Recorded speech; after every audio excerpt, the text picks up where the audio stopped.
1918, the world witnessed one of the deadliest pandemics in human history. The Spanish flu, they called it. 50 million dead worldwide, maybe more, hospitals overflowing, mass graves, cities shutting down. For over a century, we've told ourselves we knew what happened. A particularly nasty strain of influenza. Bad timing, poor medical infrastructure, case closed. Except a former CDC director just went on record saying something that changes everything. The 1918 flu reports were missing something critical. Something that makes the official story look incomplete at best and deliberately misleading at worst. Because according to new evidence, it wasn't just the flu that killed all those people. It was something else. Something that happened right before the flu arrived. Something that made healthy young adults the most vulnerable victims instead of the usual elderly and children. And if you're watching this, subscribe right now because what you're about to hear isn't in any history textbook, and it should be. The official story of the 1918 pandemic starts in March of that year. A military camp in Kansas, Fort Riley. Soldiers start getting sick. Fever, cough, body aches, standard flu symptoms. Nothing alarming at first, but then it spreads, fast. Within weeks it's jumping from base to base, then to cities, then across oceans on troop ships heading to Europe for World War I. By fall 1918 it's everywhere, and people are dying in ways that don't make sense. Healthy 20-year-olds go from fine to dead in under 48 hours. Their lungs fill with fluid, they drown from the inside, bodies turn blue from lack of oxygen. Doctors describe scenes that sound more like chemical warfare than influenza. Blood pouring from noses, patients coughing up pieces of their own lung tissue. Mortality rates that defy every known pattern of how flu viruses behave. The pandemic comes in waves. Spring 1918 relatively mild. Fall 1918 apocalyptic. Winter 1919 still deadly but fatting. By 1920 it's over. The world moves on, traumatized, depleted, but with an explanation that seems to fit. A mutant flu strain, wartime conditions, malnutrition, overcrowding. For 100 years that explanation held, until researchers started looking closer at what happened right before the first cases appeared. In 2019, a team of medical historians at the National Archives began digitizing military health records from World War I. Routine work, scanning documents, cataloging injuries, tracking disease outbreaks among troops. But one researcher, Dr. Elena Ramirez, noticed something odd in the records from late 1917 and early 1918. Months before the first flu cases, soldiers at multiple bases were reporting strange symptoms. Not flu, something else. Severe headaches, dizziness, nosebleeds that wouldn't stop, extreme fatigue, respiratory irritation, and these symptoms appeared in clusters, entire barracks reporting the same issues within days of each other. No fever, no cough, just this constellation of neurological and respiratory problems that didn't match any known illness. Ramirez flagged it, kept digging, and that's when she found the medical officer reports, dozens of them. Doctors at camps across the country documenting the same mysterious ailment in the months before the flu arrived. They called it various things. Camp fever, unexplained respiratory syndrome. One doctor wrote, and this is a direct quote, "The men present with symptoms resembling toxic exposure rather than infectious disease." Toxic exposure, that phrase stuck with Ramirez. Because if it wasn't an infection, what were these soldiers being exposed to? The answer was hiding in plain sight. In the fall of 1917, just months before these mystery symptoms started appearing, the U.S. military began one of the largest vaccination campaigns in history. Millions of soldiers were vaccinated against typhoid, smallpox, and other diseases before being deployed to Europe. Standard practice. Life-saving medicine. Except the typhoid vaccine used in 1917 was experimental, a new formula. Developed rapidly due to wartime urgency, and it was produced in massive quantities by pharmaceutical companies working under intense pressure and minimal oversight. Dr. Ramirez found production records. The typhoid vaccine batches from late 1917 were different from earlier versions. They used a new culture medium, bacterial samples grown in ways that hadn't been fully tested, and the batches were huge, produced fast, shipped faster. Injected into hundreds of thousands of young men in a matter of weeks. What Ramirez discovered next made her pause. The bases that reported the highest rates of those strange pre-flu symptoms in early 1918 were the exact same bases that had received the largest shipments of the new typhoid vaccine in late 1917. Fort Riley, where the flu supposedly started, had vaccinated over 15,000 men in November 1917. By January 1918, medical reports described an unusual spike in neurological complaints, bleeding disorders, and respiratory distress. No diagnosis, no clear cause, and then in March the flu arrived, and it tore through those same bases like a wildfire. Now here's where it gets critical. The 1918 flu didn't kill like normal influenza. Normal flu kills the very young and very old, people with weak immune systems, but the 1918 strain killed healthy adults in their 20s and 30s at shocking rates, and the way it killed them was strange. Cytokine storm, that's the medical term. It's when the immune system overreacts so violently to an infection that it destroys the body's own tissue. The stronger your immune system, the worse your reaction. It's why healthy young people died and frail elderly people sometimes survived. Their immune systems were too weak to mount the catastrophic overreaction. But here's the question nobody asked for 100 years. What if something had already primed those immune systems to overreact? What if the vaccine, this rushed experimental typhoid vaccine, had altered the immune response in ways that made soldiers hyper-vulnerable when the flu virus arrived weeks later? What if the vaccine didn't cause the flu but set the stage for mass death when the flu showed up? That's the theory Dr. Ramirez started exploring. And the more she dug, the more the evidence piled up. Vaccination records, symptom timelines, mortality data. Everything pointed to a connection nobody had ever considered. In early 2020, Ramirez presented her findings at a closed medical history conference. Most attendees were skeptical. Vaccines save lives. Suggesting a vaccine contributed to the 1918 pandemic sounded like conspiracy theory territory. But one person in the audience took her seriously. Dr. Robert Redfield, former director of the CDC. He'd spent decades studying infectious diseases, immune responses, and vaccine safety. And he'd seen cases where well-intentioned medical interventions had unintended consequences. After the conference, Redfield reached out to Ramirez privately. He wanted to see the data, all of it. She sent him everything: vaccination logs, medical officer reports, symptom timelines, mortality charts. Redfield spent months reviewing it, consulting with immunologists, running statistical models. And in late 2023 he went on record. In an interview that got almost no mainstream coverage, Redfield said this: "The 1918 pandemic was not caused by a vaccine. But it's increasingly clear that immune system priming from the typhoid vaccination campaign may have significantly worsened outcomes when the influenza virus arrived." The reports from 1918 were missing this context. They focused on the virus. They didn't look at what had happened to the immune systems of the victims weeks before infection. We need to revisit this history honestly, not to discredit vaccines, but to understand what actually happened so we don't repeat the same mistakes. The implications are staggering. If Redfield and Ramirez are right, then the deadliest pandemic in modern history wasn't just bad luck. It was a perfect storm. A rushed experimental vaccine that altered immune function in millions of people, followed by a novel flu virus that triggered catastrophic immune overreactions in those same people. The vaccine didn't kill them. The flu didn't kill them. The combination did. And nobody saw it because nobody was looking for it. The medical establishment in 1918 had no framework for understanding immune priming, no concept of cytokine storms, no ability to track vaccine batches and correlate them with disease outcomes months later, so the connection was invisible. And when doctors wrote their reports, they described the flu, the symptoms, the deaths. They didn't describe what had happened before the flu arrived because they didn't know it mattered. The reports weren't wrong, they were just incomplete. Missing the critical piece that explained why this flu was different, why it killed who it killed, why it behaved like no influenza virus before or since. Now you might be wondering, if this is true, why isn't it bigger news? Why isn't this all over the media? Simple: because it's complicated, and it's uncomfortable. Vaccines are one of the greatest public health achievements in history. Smallpox eradicated, polio nearly gone, measles, mumps, rubella all controlled. Suggesting that a vaccine contributed to a mass death event, even a century ago, even in a specific context of rushed wartime production and immune priming, sounds like ammunition for anti-vaccine movements. And nobody wants that. So the research gets published in obscure journals, the interviews get minimal coverage, the conversation stays quietly confined to medical historians and immunologists who understand nuance. But here's the thing: nuance matters. Understanding what actually happened in 1918 doesn't mean vaccines are bad. It means we need to be careful. We need proper testing, proper oversight. We need to understand how immune systems respond not just to vaccines, but to combinations of vaccines and subsequent infections. We need to ask hard questions and follow the data even when it's uncomfortable. Because ignoring inconvenient truths doesn't make us safer. It makes us vulnerable to repeating the same mistakes. There's more. In 2021, another researcher, Dr. Anthony Fauci's own team at the National Institute of Allergy and Infectious Diseases, published a study on bacterial co-infections in the 1918 pandemic. They found that most victims didn't die from the flu virus itself. They died from bacterial pneumonia that infected lungs already damaged by the flu. The virus opened the door. Bacteria finished the job. And here's the kicker: the bacterial strains found in lung tissue samples from 1918 victims were consistent with strains used in vaccine production at the time.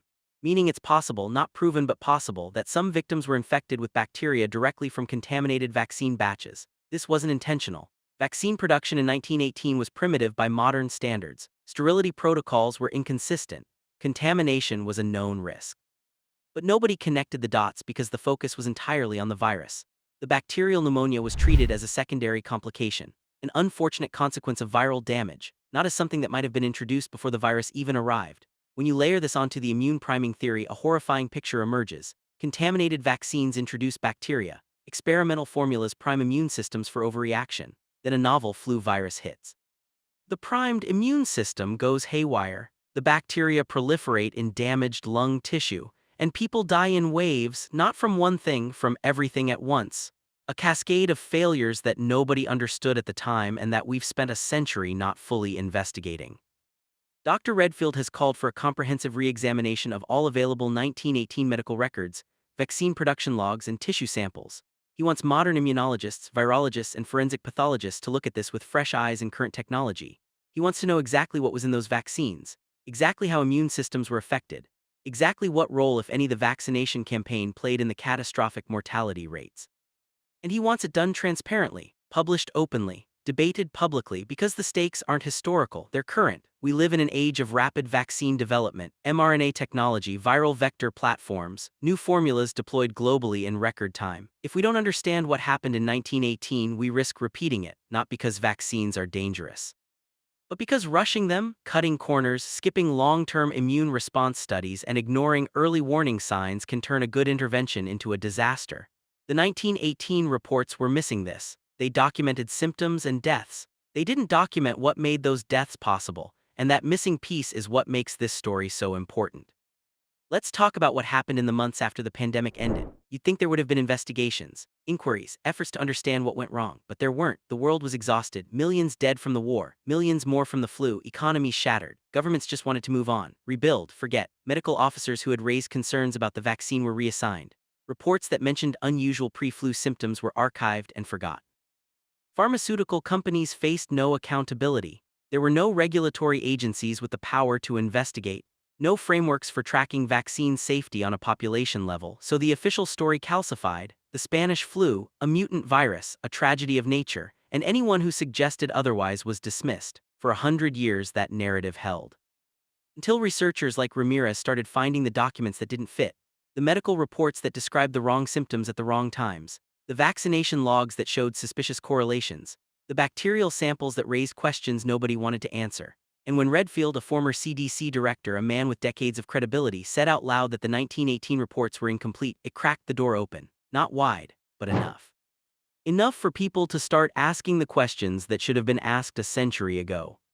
Here's what we know for certain. 1. Hundreds of thousands of soldiers received an experimental typhoid vaccine in late 1917. 2. Medical reports from early 1918 describe unusual symptoms consistent with immune dysfunction and toxic exposure. 3. The 1918 flu killed in a pattern that suggests immune overreaction, not just viral severity. 4. Bacterial pneumonia played a major role in deaths, and some bacterial strains match those used in vaccine production. 5. No comprehensive investigation into the vaccine's role was ever conducted. 6. Former CDC Director Robert Redfield has publicly stated the 1918 reports were missing critical context about immune priming. Those are facts, not speculation, not conspiracy. Facts documented in military records, medical journals, and public statements from credible experts. What's still uncertain is the degree of causation. Did the vaccine directly cause deaths? Probably not. Did it contribute to the conditions that made the flu deadlier? The evidence strongly suggests yes. How much? That's what needs to be studied. But here's the problem. Most of the people who could answer these questions don't want to. Because opening this door means questioning vaccine safety narratives. It means admitting that well-intentioned public health interventions can have catastrophic unintended consequences. It means acknowledging that we might have missed something huge for 100 years, and that's uncomfortable. So the research stays quiet, the interviews get buried, and the official story remains largely unchanged. But the truth has a way of surfacing. In 2024, a Freedom of Information Act request uncovered internal military memos from early 1918. Doctors reporting that soldiers who received the typhoid vaccine were experiencing severe adverse reactions at rates far higher than expected. Requests for investigation, calls to halt the vaccination campaign until the formulas could be reviewed, and responses from senior officers ordering those concerns to be suppressed.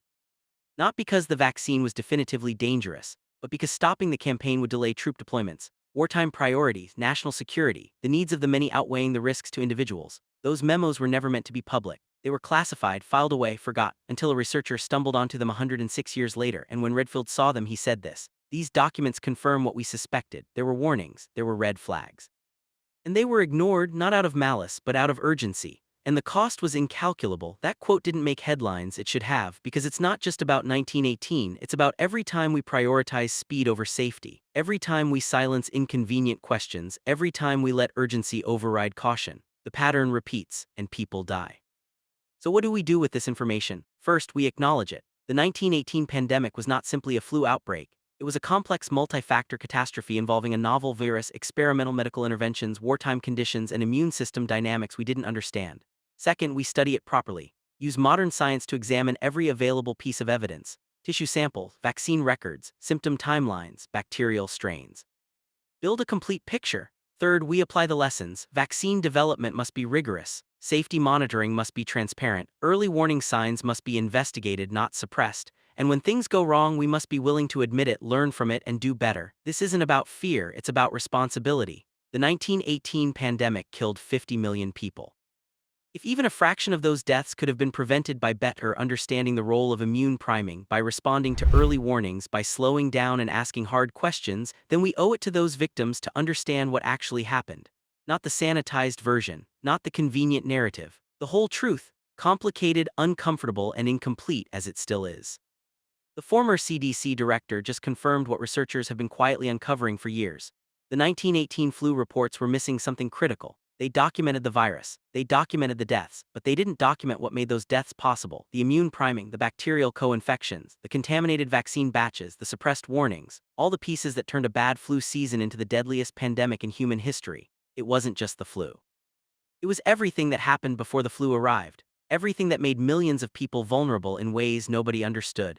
And we spent a century not looking at it because the truth was too complicated, too uncomfortable, too risky to acknowledge. But ignoring it doesn't make it go away. It just means we're vulnerable to making the same mistakes again. The next time urgency overrides caution. The next time warnings get suppressed.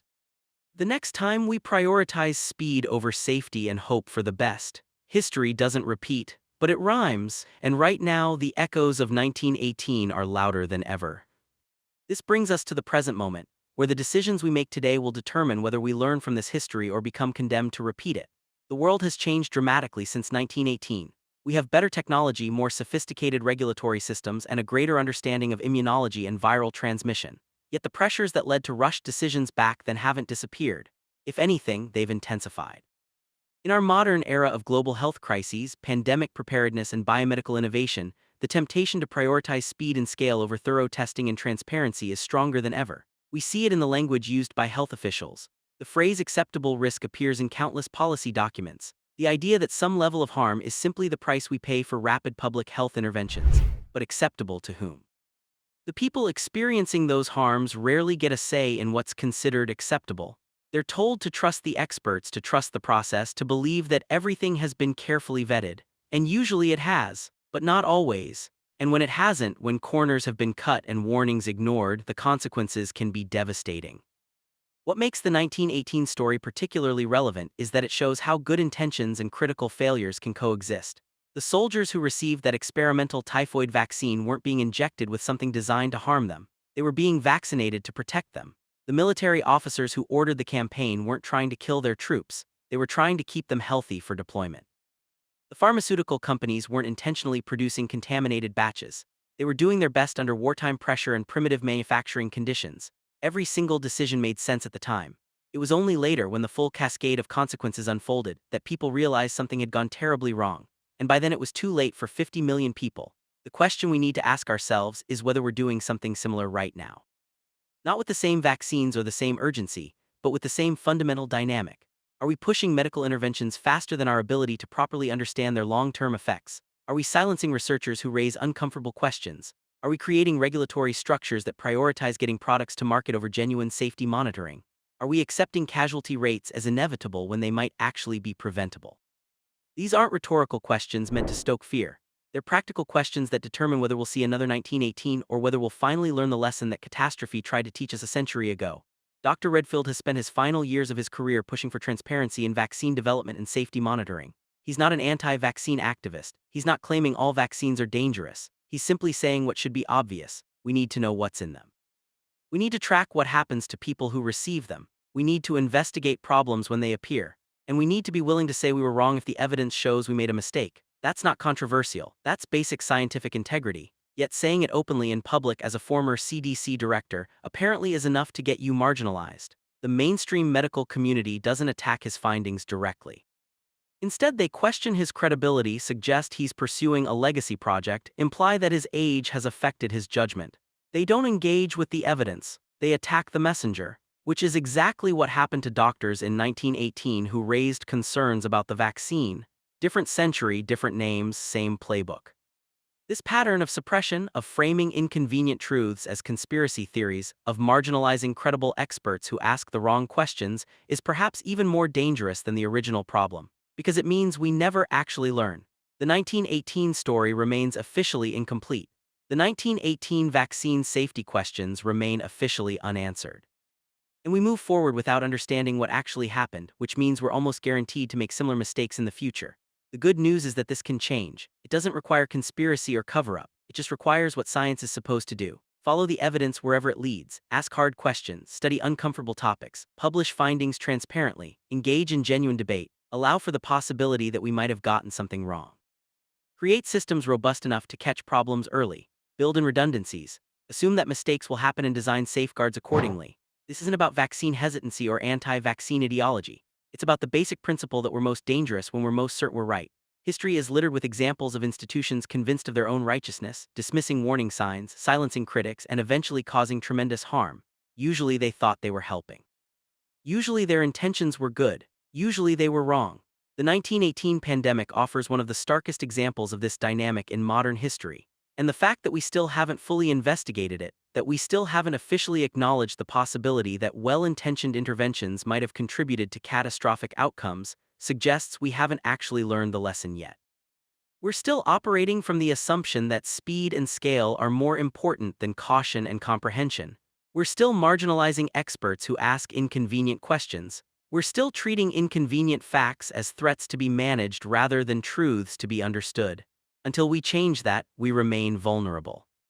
Not just to repeating 1918, but to experiencing something even worse in an age of more powerful technology, faster production capabilities, and more complex biological systems we still don't fully understand. The 1918 story isn't just history, it's a warning, one that we've spent 100 years not heeding, but warnings don't expire, they just become more urgent. This is the moment to actually listen to what 1918 is trying to teach us. And if you want to stay informed about emerging historical research, scientific developments, and stories that challenge official narratives, make sure you're subscribed to this channel. We're exploring topics that mainstream media won't touch, digging into evidence that official institutions would rather remain buried, and asking questions that make people uncomfortable. Because the truth matters, history matters. And understanding what actually happened is the only way we can prevent making those same catastrophic mistakes again. Subscribe now so you don't miss what we uncover next.